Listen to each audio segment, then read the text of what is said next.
being pushed by the mainstream and accepted on a wide scale. In fact, the popular theoretical physicist Mitchio carkoo seems to be a pawn for programming the masses with the belief in aliens. A crisis of leadership. We've been talking about this all week. But what if there was some sort of outer space crisis? An alien invasion sounds crazy, perhaps, but then who thought we'd ever see the stock market swing 5% a day all week long? So maybe it's not as far-fetched as it sounds. If aliens invaded, who would step up to lead us in that fight, and could we even win? That's just one of the questions the Discovery Channel's new series, Curiosity, looks at. Joining me now is physics professor Mitchio, who is a consultant for the series. Professor, welcome. The biggest question before we get any invasion is, do aliens even exist, and how would we know? Well, the Kepler satellite currently orbiting in outer space has identified about 50 planets that seem very much Earth-like. In fact, every week we discover another Jupiter-sized planet in outer space. Now, to be sure, most of them probably have no more than microbial life, just germs. But a few of them may have intelligent life, perhaps even more advanced than what we have on Earth. Now, so how does this actually work? When Discovery decided they were going to do a show on alien invasions, your phone rings because you're on the sort of speed dial for theoretical physicists who can help them do the war game for how this might play out?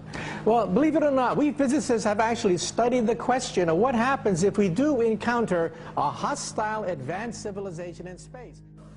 Open your mind to the possibility that one day we will make contact with an intelligent civilization in outer space that could be thousands, millions of years ahead of us in technology.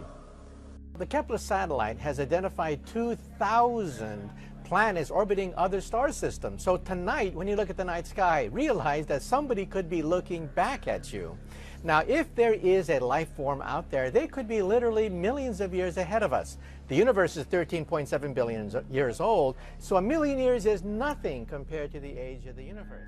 I mean, we have nothing to offer them. Are we going to get answers in our lifetime about this? Well, next we're going to focus our radio telescope to see whether we can eavesdrop on their I Love Lucy. Maybe they too have, Leave It to Beaver and TV shows like that. So we're going to focus our radio efforts now on this star to see whether there's any regular radio emissions from that planet. Oh, it's so exciting. Mitchio, thank you so much for joining us. Yeah, my pleasure. The big question of, do you think there's intelligent life elsewhere out there? Do you think there is? And if there is, do you think it's visited us before? Well, the big question is there intelligent life on the Earth? And I think not, by looking at the presidential debates. However, we have to look at the fact that just this week, NASA released the fact that 1,200 planets were discovered by the Kepler satellite just this past week. We always learned in school that there were 9 planets if you wanted to include Pluto. Yes, if you did or if you didn't want to. But with all the newfangled telescopes out there and in space, the discoveries seem to keep coming. So Linda Schmidt tells us about NASA's biggest haul yet. NASA's Kepler Space Telescope has made a groundbreaking discovery: 1,284 new planets. This NASA animation shows that it is the single largest collection of planets that have ever been found. I think it's really exciting to find that when you look up in the stars, at the stars at night, many of those stars have planets just like our solar system. And now we know that for sure.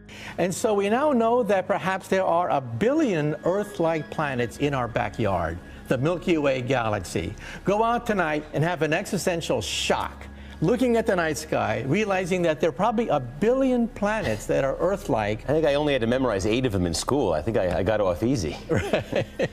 And to think that we're the only game in town, I think, is kind of presumptuous. That question, though, the idea that there is intelligent life and it's been here, do you think we've been visited by extraterrestrial intelligent life? First of all, I think they're out there, okay? To kind of catapult the propaganda.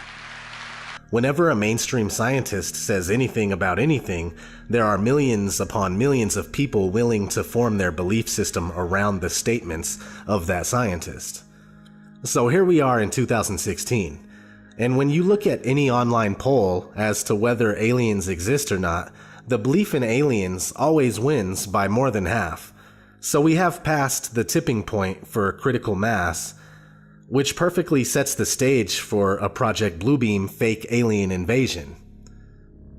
Even though what we call outer space is not what we think it is, and we have never been to the moon or past low Earth orbit for that matter, NASA admits this on numerous occasions while you're not even paying attention.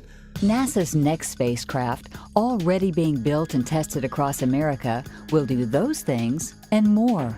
This is the spacecraft that's going to take humans to explore the solar system. It's the next big step for NASA in exploration. Called the Orion Multipurpose Crew Vehicle, or MPCV, this next-generation spacecraft will enable America to explore beyond low Earth orbit.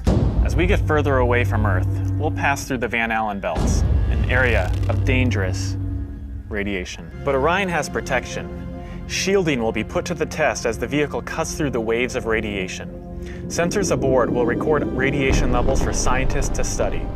We must solve these challenges before we send people through this region of space. The plan that NASA has is to build a rocket called SLS, which is a heavy lift rocket. It's something that is much bigger than what we have today, and it will be able to launch the Orion capsule with humans on board, as well as landers or other components to destinations beyond Earth orbit. Right now, we only can fly in Earth orbit. That's the farthest that we can go. And this new system that we're building is going to allow us to go beyond and hopefully take humans into the solar system to explore. So the moon, Mars, asteroids, there's a lot of destinations that we could go to, and we're building these building block components in order to allow us to do that eventually. So this leads me to flat Earth, and why, if we knew the Earth is flat and enclosed by an impenetrable barrier, Project Bluebeam would not work. If we all understood the truth about where we live, most likely the belief in aliens would be very rare. But since they lie to us and would have us believe that there are billions of galaxies and billions of other planets, the belief in intelligent extraterrestrial life becomes the norm. Not only that though, outer space and alien programming have been underway for quite some time. From a trip to the moon in 1901 to 10 Cloverfield Lane in 2016. The Tavistock Institute and Hollywood have been hard at work trying to introduce the masses to new ideas and manufacture our opinions. They've done a great job.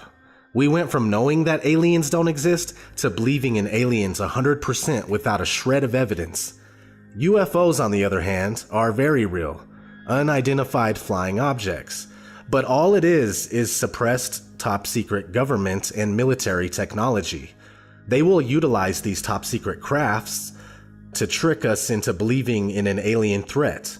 They will also use holographic projections and something like the silent subliminal presentation system that can beam voices into our heads, which has already been patented for years now. Look it up. While you're at it, look at hologram technology that's already been used to show Michael Jackson on stage and even Tupac performing as well. One last note, pay attention to the timing of alien programming. For instance, Hillary talking about aliens on talk shows and promising to disclose classified information about extraterrestrials when in office, and the release of Independence Day 2. The timing of these things says a lot in itself. This has been ODD TV. Thanks for watching.